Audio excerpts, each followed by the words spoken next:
Assalamualaikum warahmatullahi wabarakatuh. Pada hari ini kita akan membahas tentang budidaya jamur merang dengan media jerami untuk pemula. Nah, kalau pemula itu biasanya nggak terlalu banyak biaya maupun media yang digunakan ya teman-teman. Yang penting bagaimana kita bisa mendapatkan jamur merang dari media yang kita siapkan. Yang penting tubuh jamurnya begitu ya. Nah, untuk bahannya itu kita menggunakan air, kemudian jerami itu dibutuhkan 20 kilo ya teman-teman. Jadi ini bukan 2 kg tapi 20 kg per meternya. Jadi kalau misalkan teman-teman membuat 1x1 ya cukup 20 kg. Kalau misalkan raknya itu menggunakan 2x1 maka dibutuhkan 40 kg ya, dikira-kira aja teman-teman. Kemudian kapur dolomit, jadi biasanya di bahan bangunan itu ada ini 1-3%. Kemudian kapur ini digunakan untuk mengendalikan pH-nya ya teman-teman ya. Kemudian bekatul ini 11-15%. Kalau saya biasanya menggunakan sekitar 11-an lah teman-teman, jadi 11-12%, supaya kan kita nggak bisa ini ya menjamin sterilisasi dari media, karena kalau misalkan terlalu banyak bekatulnya maka ibaratnya media itu banyak nutrisinya sehingga bibit bawaan dari jerami itu akan tumbuh lebih cepat dibandingkan bibit jamur merang yang kita inginkan begitu. Kemudian untuk bibitnya itu saya sarankan teman-teman beli di CV Volva ya, ini nomor kontaknya. Kalau misalkan di CV Volva itu biasanya bisa beli ngecer teman-teman, jadi tergantung teman-teman pengen beli berapa. Kalau di tempat lain kadang ada minimalnya, khusus memang menyediakan untuk petani besar. Untuk perlengkapannya teman-teman membutuhkan rak ya, lebarnya 1 meter. Kalau misalkan teman-teman mau bikin beberapa trap, misalkan 2 atau 3 tingkat, nah ini jaraknya per tingkatnya, per trapnya itu 60-70 cm. Kemudian kumbung itu tempatnya rak itu ya, jadi yang menutup rak nanti ada kumbung. Kemudian alat steam ini adalah untuk penguapan panas, jadi nanti uap panas ini dialirkan ke dalam kumbung supaya terjadi pasteurisasi untuk melemahkan bibit alami dari jerami, karena setiap jerami itu biasanya punya bibit bawaan. Nah itu dilemahkan supaya bibit yang kita tanam ini mengalahkan mereka. Jadi pas bibit jamur merang yang kita siapkan ini itu bisa tumbuh lebih tinggi, lebih cepat, sehingga yang bibit bawaannya itu jadi lemah, nggak bisa tumbuh.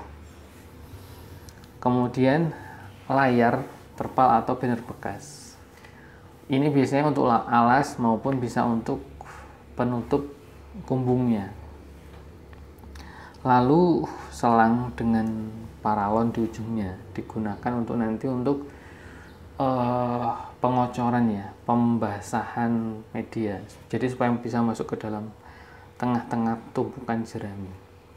Kemudian selanjutnya adalah alat spray. Alat spray ini kayak semprotan setrika itu teman-teman, serot ya, kayak semprotan burung juga, jadi supaya nanti untuk memutus miselium atau sulur ya, nanti kita jelaskan.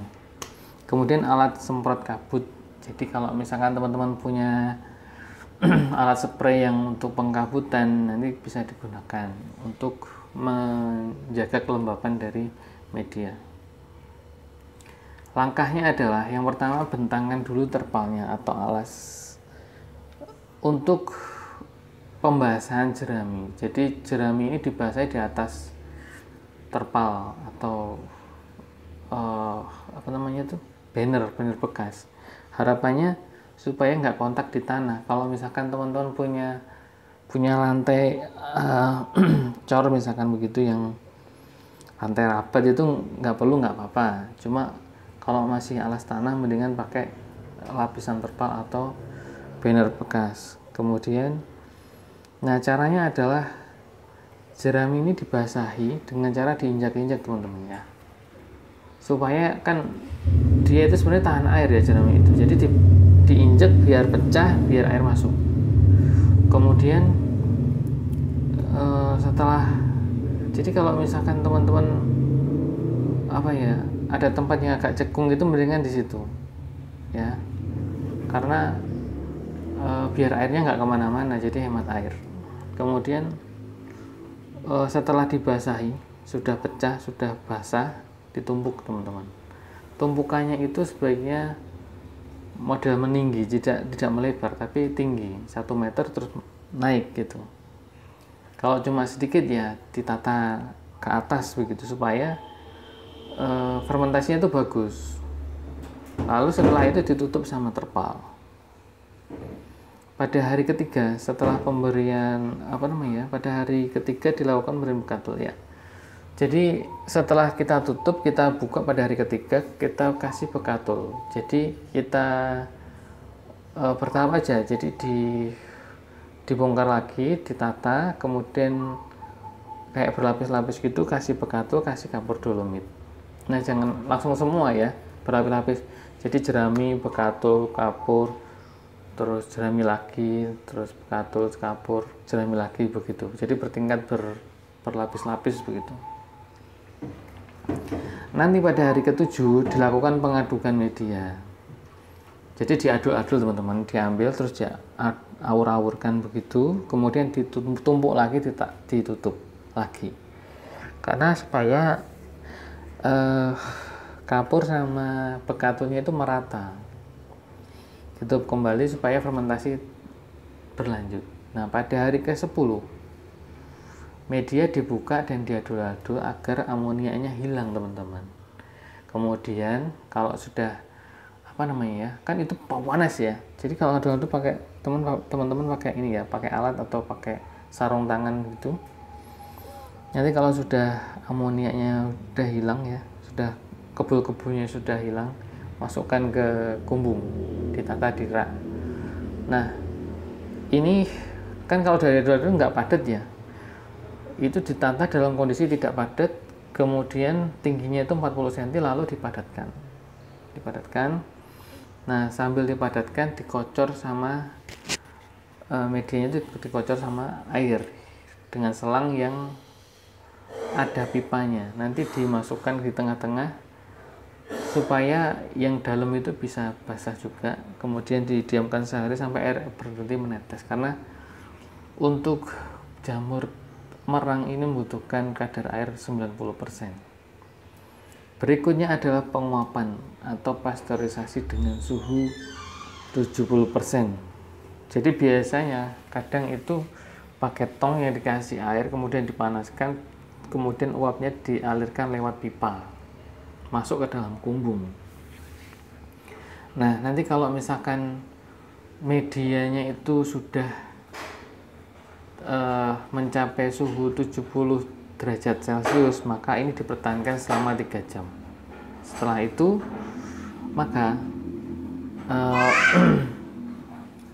itu maka proses pasteurisasi selesai. Nah, setelah pasteurisasi didiamkan sehari biasanya teman-teman ya, atau kalau misalkan suhu medianya sudah 33 derajat Celcius, berarti media itu siap untuk ditanami, dikasih bibit, penaburan bibit.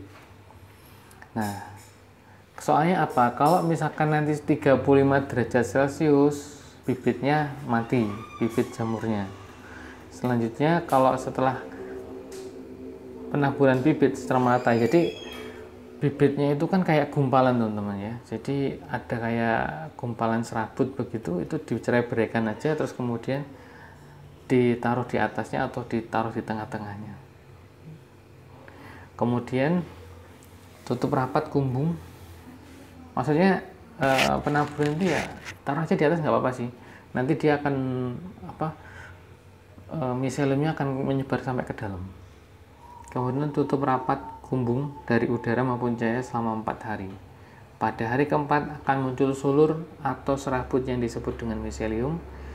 Nah ini teman-teman, itu kan kayak sulur nih, kayak sulurnya laba-laba gitu ya, cuma lebih pekat begitu. Itu diputuskan pakai semprotan air. Kalau nggak diputus itu nanti dompolan teman-teman. Jadi kalau diputus pakai spray itu, maka dia akan tumbuhnya pisah-pisah satu-satu, jadi panennya lebih mudah. Nah pada saat ini di hari keempat, cahaya pantulan boleh masuk teman-teman ya. Jadi kalau misalkan sebaiknya kumbungnya itu kan ada plastik yang tembusnya ya, maksudnya pantulan cahaya bisa masuk.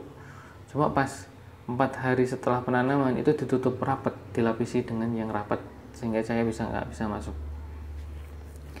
Terus kemudian pada hari ke-8 itu nanti akan muncul pinhead atau bakal jamur kecil-kecil begitu, kayak jerawat gitu. Pada saat ini diperlukan oksigen, jadi bisa dibuka sedikit supaya oksigen bisa masuk teman-teman. Pada hari ke-10 akan muncul beberapa jamur merang, baby mushroom. Jadi yang bulat-bulat itu sebenarnya bakalan jamur ya, bakalan jamur. Jadi nanti kalau nggak dipanen itu nanti akan mekar kayak jamur barat itu loh teman. Cuma kalau sudah mekar seperti itu biasanya harganya turun, terus banyak kadar air media yang terserap sehingga dalamnya media itu akan cepat kering. Nah pada hari ke-12 itu akan banyak jamur tumbuh. Pada saat ini panen bisa dilakukan hampir setiap hari. Jadi waktu kita bikin itu sehari bisa metik 2 kali, asalkan jeraminya itu yang seger teman-teman. Maksudnya jerami yang seger itu kadang ada yang ini ya, ada kehujanan, ketumpuk, terus terfermentasi, akhirnya kempos begitu ya. Nah bukan seperti itu. Jadi yang habis dipanen kemudian terjemur matahari kering, nah itu yang seger kita maksudkan. Jadi belum terfermentasi. Nah seperti tadi ya, kalau terlambat panen seperti itu tadi. Setelah media mulai kurang air maka dilakukan pengkabutan pada media. Jadi pengkabutan itu supaya paham ya teman-teman ya, untuk menjaga kelembaban airnya itu. Jadi kalau perlu memang sekitar perlu dikasih kabut di bawah atau di medianya kasih kabut. Nanti itu kalau misalkan sudah nggak muncul lagi misalkan, nah itu ditutup lagi, nanti akan terjadi miselium lagi, terjadi pinhead lagi begitu. Nah ini yang pernah kita lakukan teman-teman. Ini memang belum maksimal ya, tapi alhamdulillah tumbuh, karena kemarin ada kesalahan jadi tumbuh jamur liar karena pasteurisasinya kurang bagus. Akhirnya jamurnya itu tumbuh lebih dulu, kemudian nutrisinya mungkin terserap di situ. Nah tapi alhamdulillahnya itu kita masih bisa panen, dan pada saat ini kita panen sehari itu bisa 2 kali. Kalau ini pas medianya itu rusak teman-teman, yang kempos itu loh. Jadi ini cuma bisa dipanen cuma beberapa kali. Jadi makanya kita pakai jerami harus pakai jerami yang seger, yang enggak terfermentasi sebelumnya, enggak kena hujan, tertumpuk, terfermentasi terus kempos. Oke. Nah ini ketika kita pakai jerami yang segar, hasilnya buahnya teman-teman pada saat itu sehari bisa 2 kali teman-teman ya. Jadi pagi kita panen, nanti sore sudah panen lagi. Jadi siap-siap kalau misalkan teman agak banyak medianya, mungkin akan sering-sering panen. Baiklah teman-teman, kira-kira ini adalah presentasi yang saya sampaikan, mudah-mudahan ada manfaatnya. bagi yang pengen mencoba untuk budidaya jamur merang. Pada prinsipnya jamur merang itu mudah tumbuh ya, asalkan dia dalam kondisi yang hangat. Oke. Terima kasih. Assalamualaikum warahmatullahi wabarakatuh.